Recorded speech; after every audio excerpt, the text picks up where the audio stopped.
കഴിഞ്ഞ ദിവസം news India Malayalam വളരെ പ്രാധാന്യമുള്ള ഒരു ദേശീയ വാർത്ത ഞങ്ങൾ ബ്രേക്കിംഗ് ന്യൂസായി നൽകിയിരുന്നു. അത് നമ്മളുടെ ഏവിയേഷൻ മന്ത്രാലയത്തിന് കീഴിലുള്ള സർക്കാർ ഉടമസ്ഥതയിലുള്ള ഒരു സ്ഥാപനമായ പവൻ ഹാൻസ് ലിമിറ്റഡ്. ആ ലിമിറ്റഡ് ഹെലികോപ്റ്റർ വാടകയ്ക്ക് നൽകുന്ന ഒരു കമ്പനിയാണ്. ഈ ഹെലികോപ്റ്റർ വാടകയ്ക്ക് നൽകുന്ന കമ്പനിയിൽ ഈ അടുത്ത സമയത്ത് നടന്ന റിക്രൂട്ട്മെന്റിംഗ് എല്ലാം ആ റിക്രൂട്ട്മെന്റിലൂടെ ജോലിക്കെത്തിയ ഉദ്യോഗാർത്ഥികളെല്ലാം തന്നെ ഒരു മതത്തിൽപ്പെടുന്നവരാണ്, മുസ്ലിം മതത്തിൽപ്പെടുന്നവരായിരുന്നു. ഇത് തന്നെയായിരുന്നു ആ വാർത്തയുടെ കാതൽ. ആ വാർത്ത ഇപ്പോൾ അന്വേഷണത്തിലേക്ക് എത്തിയിരിക്കുന്നു എന്നുള്ളത് തന്നെയാണ് ഏറ്റവും സന്തോഷം പകരുന്ന കാര്യം. ന്യൂസ് ഇന്ത്യ മലയാളം പുറത്തുവിട്ട ആ വാർത്തയാണ്.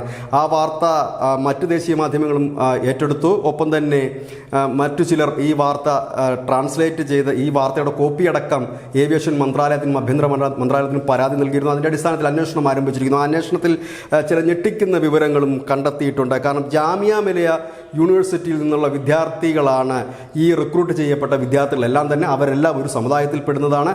എന്തുകൊണ്ടാണ് ഇങ്ങനെ ഒരു റിക്രൂട്ട്മെൻറ്റ് നടന്നത് എന്ന് ചോദിക്കുമ്പോൾ ഈ പവൻ ഹാൻസ് ലിമിറ്റഡ് പറയുന്നത് തങ്ങൾക്ക് ഈ ജാമിയ മിലിയ കോളേജുമായി ഒരു കരാറുണ്ടായിരുന്നു. തങ്ങളാണ് അവിടുത്തെ ഏവിയേഷൻ കോഴ്സ് നടക്കുന്നത്. പക്ഷേ അതും ഒരു പൊളിഞ്ഞടുങ്ങിയ കള്ളമായി മാറുന്നു. അന്വേഷണത്തിൽ അതും തെളിയുന്നു. 2017 ഒരു കരാർ ഈ കോളേജുമായി ഉണ്ടായിരുന്നത്. അത് 2.5 വർഷത്തേക്കാണ് ഈ കരാർ ഉണ്ടായിരുന്നത്. അതായത് 2017 മുതൽ 2019 വർഷം വരെ ഈ കരാർ നിലനിൽക്കുന്നുള്ളൂ. ആ കരാർ എന്ന് പറയുന്നത് തന്നെ എയർക്രാഫ്റ്റ് മെയിൻ്റനൻസിനുള്ള കരാറാണ്, അല്ലാതെ മറ്റ് തസ്തികകളിലേക്കുള്ള കരാറായിരുന്നില്ല. അപ്പോൾ ഇതിൽ എടുത്തിരിക്കുന്ന ജോലി ജനറൽ മാനേജർ മുതൽ താഴോട്ടുള്ള തസ്തികകളിലേക്ക് എല്ലാ ആളെ എടുത്തിട്ടുണ്ട്. അങ്ങനെ എടുത്തിരിക്കുന്നത് ഈ കോളേജിൽ നിന്ന് മാത്രമാണ്. അങ്ങനെ ഒരു കരാർ ഇവിടെ ഇല്ല. അഥവാ ഒരു കരാർ ഉണ്ടായിരുന്നെങ്കിൽ തന്നെ അത് 2019 അവസാനിച്ചൊരു കരാറുമാണ്. അത് കൂടാതെ മറ്റൊരു വലിയ വിവരം കൂടി പുറത്തു വരുന്നു.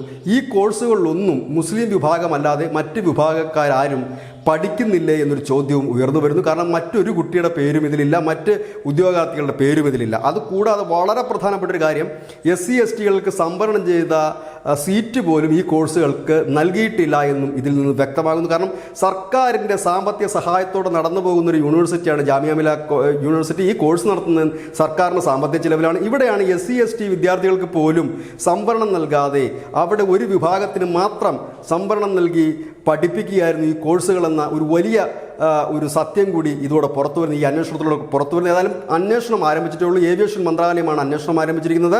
ഒപ്പം തന്നെ ആഭ്യന്തര മന്ത്രാലയവും പ്രാഥമിക വിവരങ്ങൾ ശേഖരിച്ചതായിട്ടാണ് അറിയാൻ കഴിഞ്ഞത്.